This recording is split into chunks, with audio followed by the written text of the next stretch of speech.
We are Geeks Not Nerds. I'm Captain Logan. And I'm Vince. Vince, what are we going to discuss today? Let's talk about literary reference. Literary references. Just came to me, just now. We should talk about that. I said, turn on the camera and we will figure it out. Where did these notes come from? Okay, so we're going to talk about literary references in like movies and TV and stuff like that, right? Basically anything. Pretty much anything, right? That's making a reference to literature. And the specific question, and by the way, this did actually come from Vince. And Vince, what you said to me before we decided to do this was you were wondering why people make literary references in stuff, and if it instantly makes it good.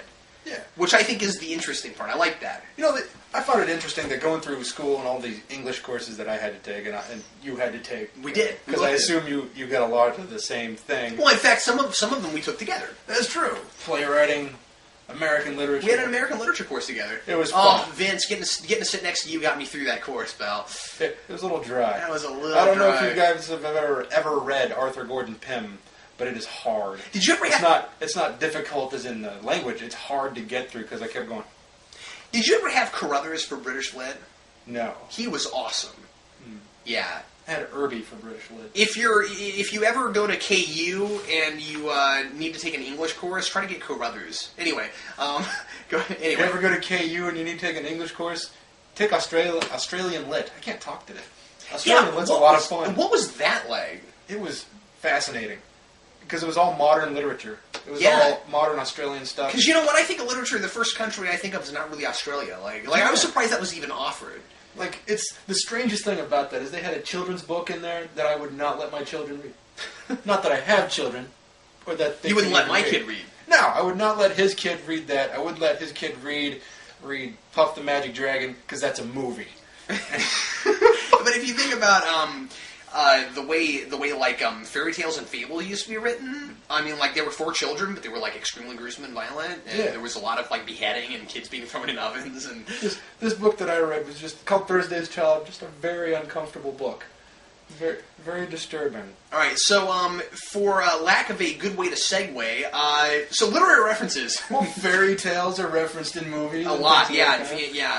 So what's the point of doing it? If you make a reference to, say, a fairy tale or something, are you doing it to try to look like you're cultured?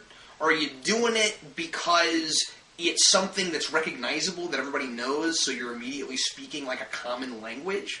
What do you think is the point of doing it, generally speaking? I think that there's not one right answer to this.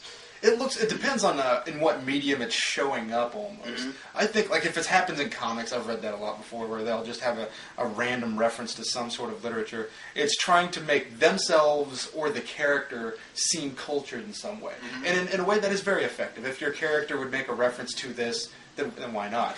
I think it's a good idea very often because, and again, it all depends on how it's done. It depends on in what context and how it's done.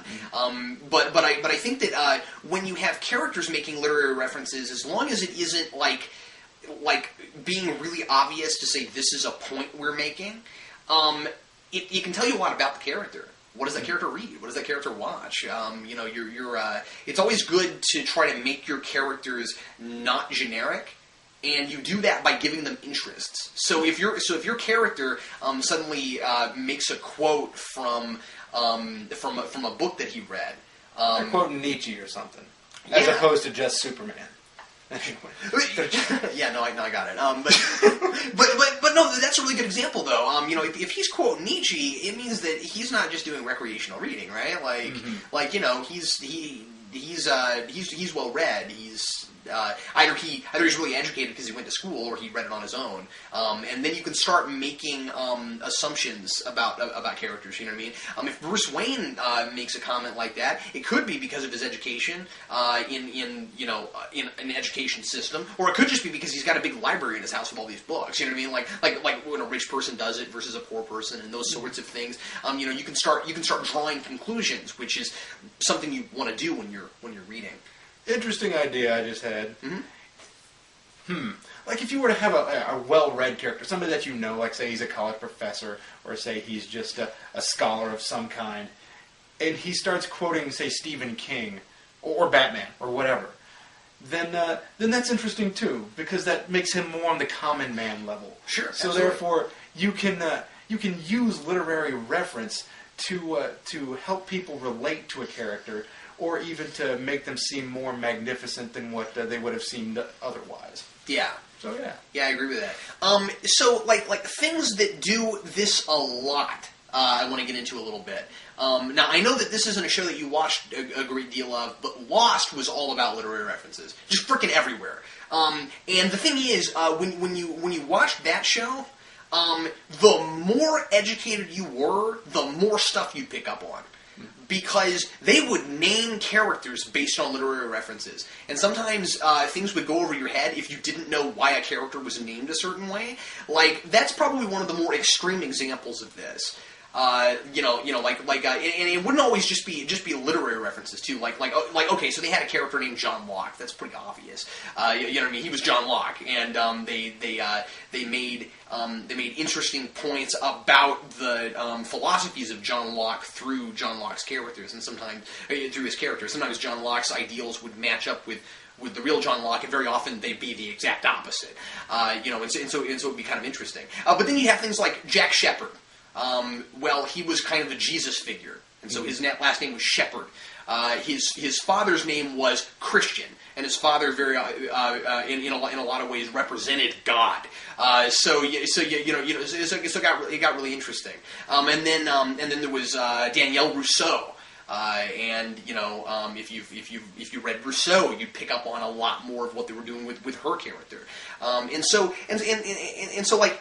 Is that a good idea? Is that going too far when you start naming characters and doing? It wasn't just characters' names, but just like there was that, and then there were just a lot of callbacks to things in both in history and literarily.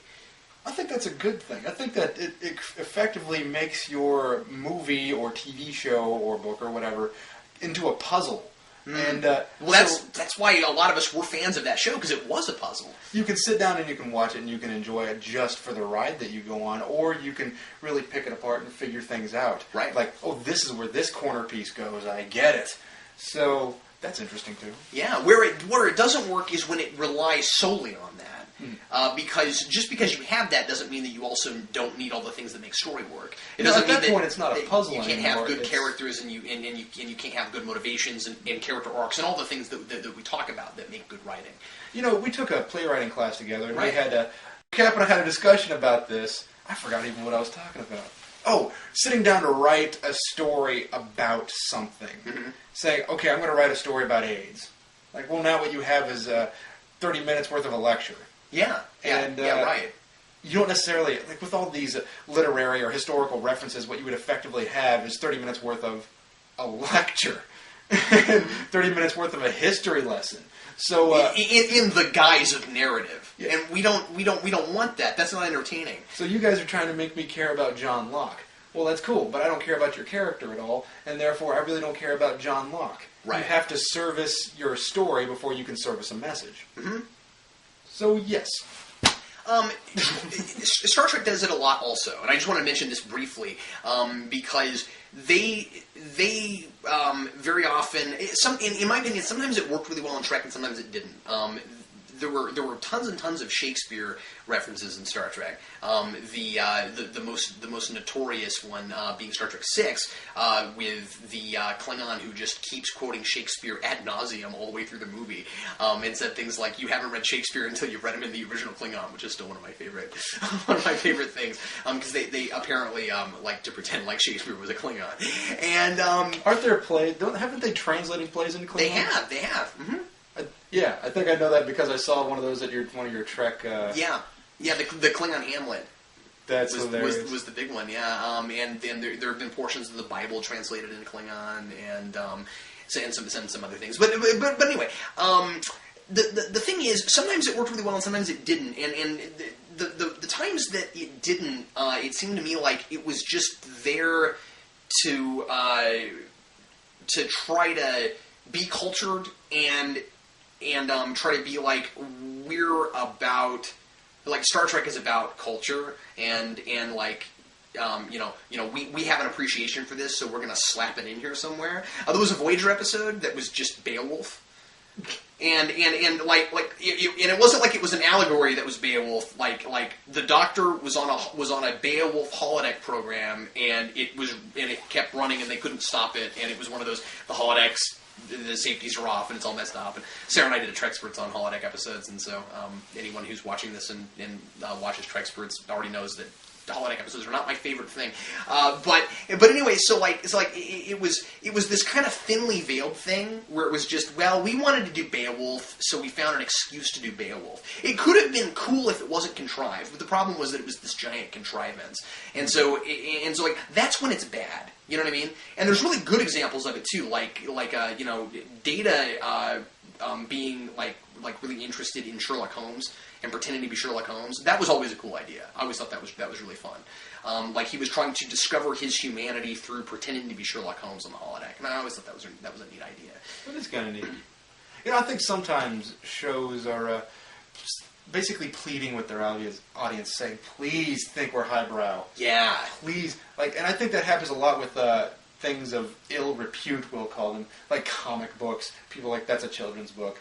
Yeah, they're trying to validate the medium. Yeah, and they're saying, please think we're highbrow. Right. And so you got Star Trek trying to say, look, we're not just for nerds. We're, we're more than that. And yes, it is more than that. But you're almost defeating the purpose when you're doing it in such an obvious kind of way. Yeah, you need to let your piece speak for itself.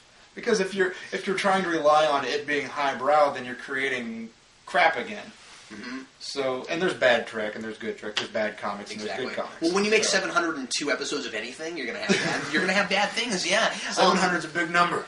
So, what are some of the biggest literary things that get referenced, and why do they get referenced? Yeah, Shakespeare's a big one. You see that all the time with his biggest plays. The Tempest gets referenced all the time. King Lear does sometimes. Hamlet does all the time. And then ad nauseum is Romeo and Juliet, which is sometimes used well, but very often used badly. And it's annoying because we all know. Stop it. Well, not only that, but a lot of times people just seem to miss the point with it. Mm-hmm. And like now we're getting outside of narrative, but like there's so many songs written with Romeo and Juliet in the lyrics.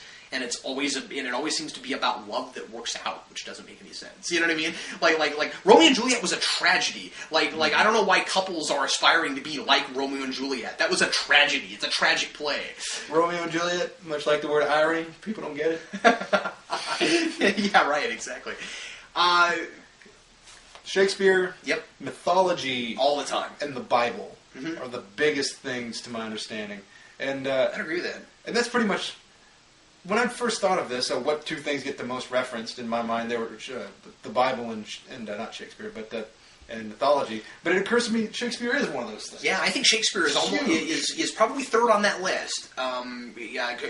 Correct us if we're wrong. If there's something else you can think of, let us know. But those are the big three in my mind, and I think a lot of it is because, especially with biblical things, historically, because these references we're talking go back a lot of years. We're not just talking about in the last even just since film has been around. So when you're talking about like biblical things and then mythology, and also I think you have to slap epic poetry in there too. With you know what I mean, because that's also very much part of myth. Like Paradise Lost, Odysseus, and Dante's Inferno. These are all things that get. But I think you have to slap that in there with mythology because that's all that's part of mythology. Interesting. People sometimes forget that Dante's Inferno is not religious canon. Which is just a story. Which is interesting, yeah. And, for some people, religious canon is just a story. Calls back, but it calls back a lot to other epic poems, and in some ways feels very much like it is actually within the canon of things like the Iliad and the Aeneid. Well, anyway, we're out of time. I think there's a lot more that can be said on this, but we scratched the surface a little bit. Maybe we'll come back and do a podcast on it eventually. Scratch. And tell us what you think about this. In which instances is it a good idea, and is it a not such a great idea to do literary references? What are some of your favorites? What are some of the ones that are done really well? Leave us a comment. Let us know what you think. And also, if there's something you'd like us to talk about in the future, leave that in the comments as well. And if you're ever in the Kansas City area, make sure you go down to 87th Street in Overland Park, Kansas. Check out Pop Culture Comics. It's my favorite place to get comic books. And thanks a lot for watching. I'm Captain Logan. And I'm Vince, reminding you to support your local comic book store. We'll see you next time. Thanks a lot.